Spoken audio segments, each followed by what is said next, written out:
She built one of the most powerful Christian television empires on Earth.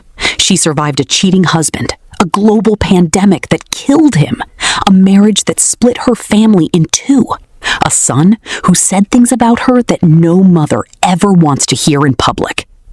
And then, quietly, privately, her body was fighting a war she refused to talk about. On May 7th, 2026, Joni Lamb was gone. She was 65, and the moment her death was announced, questions started flooding in. What actually killed her? Who is running Daystar now? And what happens to the network caught in the middle of one of the most painful family feuds in Christian media history? Those are the exact questions we're answering today. Stay with me, because this story goes much deeper than the headlines. On May 7th, 2026, Daystar Television Network released a statement, and right away you could feel something was being carefully worded. The statement said, and I'm going to read this slowly, that Joni had been dealing with serious health matters that she chose to face head-on and in private. A recent back injury, they said, compounded those challenges and led to a more serious medical situation than anyone had anticipated. Read that again. Serious health matters? In private? For how long? They didn't say. A back injury that compounded those challenges. What challenges, exactly? They didn't say. The network confirmed her death. They praised her legacy. They asked for prayers. But a formal cause of death? Not released. And so the internet did what the internet always does. It started digging. Here's what eventually surfaced. According to Wikipedia's updated entry, which cited multiple sources, Joni Lamb died from complications of metastatic bone cancer. The back injury, the one the network mentioned, came on top of a cancer battle that had already spread. Metastatic bone cancer. That means it started somewhere else in her body and spread to her bones. It is one of the most painful forms of the disease. It is also one of the hardest to treat once it reaches that stage. She was 65 years old. She had been keeping this private. Her own network, with millions of viewers worldwide, says she chose to face it privately. And now, I want you to sit with that for a second. This is a woman who built a platform reaching over 2.3 billion homes worldwide. She had access to some of the most prominent faith healers and prayer warriors in the world. Herself, she hosted programs about miracles, about breakthrough, about healing. And she kept her cancer quiet. Why? We don't know for certain, but I'll come back to that. Because the events of the last 2 years of her life give us clues. Before we go any deeper, because trust me, we are going deeper, I want to pause for a second. If you are watching this right now, drop in the comments, where are you watching from? I genuinely want to know. We've got people on this channel from the UK, from the United States, from Canada, from South Africa, from all over. And this story about Daystar is global, because Daystar is global. If this is your first time here, welcome. This channel covers stories that matter. Stories the mainstream news gives you 3 sentences on, we give you the full picture. Hit that subscribe button, turn on the notification bell. Because when we follow up on what happens next with Daystar's leadership, and trust me, that story is not over, you'll be the first to know. All right, let's get back into it. Because what I'm about to tell you next is what most people aren't covering. To understand what is happening at Daystar right now, you have to understand what was happening inside the Lamb family for the last 3 years. Because this is not just a story about a woman who died, this is a story about a family that fell apart at the seams, publicly, painfully, in front of millions of people who looked up to them. Let's go back to November 2024. A journalist named Julie Roys, if you know investigative Christian media, you know that name, reached out to Daystar for comment on allegations being made by Jonathan Lamb, Joni's son, the man who had worked his entire adult life inside his parents' ministry. The very next day, Jonathan Lamb was fired. Jonathan and Susie then went on Instagram and said in their own words, "We no longer work at Daystar. A lot has been going on over the last couple of years that we just couldn't talk about." And then the story cracked wide open. Jonathan and Susie alleged that a male family member, also a Daystar employee, had sexually abused their 5-year-old daughter multiple times between 2020 and 2021. They said they reported it. They said Daystar conducted an internal investigation that concluded with no wrongdoing found. They said the family member was never removed. The police were never called by the network. Daystar denied the allegations completely. Joni Lamb herself went on social media and called it a smear campaign. She said Jonathan was angry because he had not been named her successor after her father Marcus died. She said his performance was poor. She said he refused mediation. She said she loved her son. Two people, same blood, completely different stories. Both of them telling it to millions online. Now here's where it gets even more disturbing. The Roy's report published a detailed investigation that revealed Jonathan Lamb had found a GPS tracking device placed inside his company vehicle. He found it because he checked Daystar's security camera footage and watched a member of Daystar's security team open the trunk of his car. He confronted the head of security. The head denied it. The expense records later showed tracking devices were purchased in October 2023, almost 2 years after Marcus Lamb died, the exact moment when the tension between Jonathan and Joni started escalating. And it didn't stop there. In September 2024, Jonathan and Susie discovered they were being physically followed. A private investigator in a purple car, trailing them through residential streets with their children in the car. Jonathan filmed the confrontation. He asked who hired him. The investigator said he couldn't disclose that. Daystar was asked twice whether they hired the private investigator. They never responded. Now, I'm not going to tell you what to think about all of this. The allegations are serious on both sides. The police in Colleyville closed the investigation in May 2025 with no charges filed.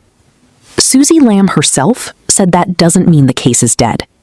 She said when her daughter is ready to speak, the case can be reopened.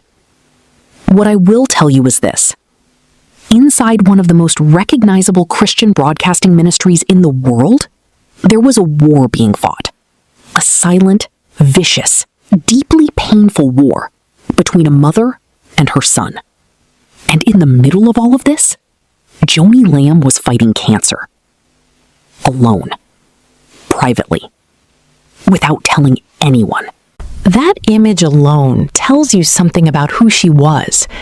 Whatever you believe about the dispute with Jonathan, the woman did not want to be seen as weak. She kept her battle hidden, even while her family was in public flames. When the news broke that Joni had died, Susie Lamb, Jonathan's wife, posted something that stopped a lot of people cold. She wrote, "We weren't informed of anything. We were down the road, but weren't given a call to say goodbye." She alleged, and I want to be clear, this is her account, that the family knew Joni was dying the evening before she passed, and Jonathan was not called. He was not given the chance to say goodbye to his mother. Later, Susie added a more tender post. She wrote about how she had held on to the hope of reconciliation, how she had dreamed of us on a beach again someday, drinking coffee, talking about Jesus, and her hug was warm again. She wrote, "I'm angry because that didn't happen here on earth, but I have to release it and keep trusting God." Think about that for a moment. A mother and son, estranged. A daughter-in-law grieving a relationship that never got to heal. A family shattered by accusations and counter-accusations that neither side will ever be able to fully resolve, because the person at the center of it is gone. Whatever the truth is, and we may never know all of it, the human cost of this story is enormous. And then there's the question that's now on everyone's mind. If Marcus Lamb's own will said that Jonathan should take over Daystar, what happens now? This is the part of the story that is going to matter for months, maybe years to come. Marcus Lamb, the original founder of Daystar, reportedly left written directives about what should happen to the network after he was gone. His documented words, now circulating publicly, were essentially this. Since I am older than Joni, and since women historically live longer than men, I will probably go to heaven before Joni. So if I precede Joni in death, then my directive is that Joni will replace me as the head of Daystar. I further direct that if Joni passes or retires, then Jonathan Lamb will become the head of Daystar. Marcus Lamb wrote that. The founder, the man who built the ministry from a single station in Montgomery, Alabama, into a network reaching billions of people worldwide. His plan was clear. Joni leads, and after Joni, Jonathan. But here's what actually happened. Joni did not name Jonathan as her successor. She worked with the board to put an executive leadership team in place. The network statement confirmed this, but gave no names. No specific successor has been named publicly as of this recording. Jonathan, the man his father designated, was fired from the network over a year before his mother died. He is currently outside the organization, on the other side of an ugly and unresolved family conflict. So the question becomes, does Marcus Lamb's directive hold legal weight? Can Jonathan Lamb use that document to stake a claim to the network? Or does the board's formal succession plan override a founder's written wish? These are questions that could end up in a courtroom. And there is also the matter of Joni's estate. At the time of her death, she reportedly owned 4 properties in Texas, a home in Georgia, and a beach condo in Florida. Her net worth was estimated at $40 million. She is survived by her second husband, Dr. Doug Weiss, whom Jonathan and Susie publicly opposed, and her 3 children, Jonathan, Rachel, and Rebecca. Here is what I want you to think about. Dr. Doug Weiss is now the widower of the woman who ran Daystar. He co-hosted on the network. He was her partner in ministry in the final chapter of her life. Does he have any role in what comes next? The board says there is a leadership team in place. They have not told us who leads that team. They have not told us whether any of the Lamb children are part of it. And behind all of it sits the ghost of a handwritten directive from a man who died in 2021, saying the firstborn son should have inherited the throne. Christian media empires have crumbled over less. Let's talk about the network itself, because Daystar is not a small operation. We are talking about a ministry that reaches over 2.3 billion homes worldwide. Over 100 third-party programmers air on the network, names like T.D. Jakes, Kenneth Copeland, and others. But the network was already losing some of those big names, even before Joni died. In early 2025, while the family scandal was still active, multiple high-profile Christian broadcasters left or declined to renew their Daystar contracts. Duplantis, Lance Wallnau, others. Some cited economic reasons. Some said God told them to leave. Daystar said the exits were routine, but the optics were bad, and the questions around Daystar's internal culture were getting louder. Now, with Joni gone, the network faces a credibility test. Its founder and face is dead. Its founder's son is estranged and locked out. Its succession plan is vague, and its audience, people of faith who tuned in because they believed in the Lambs, are watching to see who steps up. The board says Daystar's mission does not change today. That is what you say when you're trying to hold things together, when the center is gone, and you need people to keep the faith. But missions don't run ministries. People do.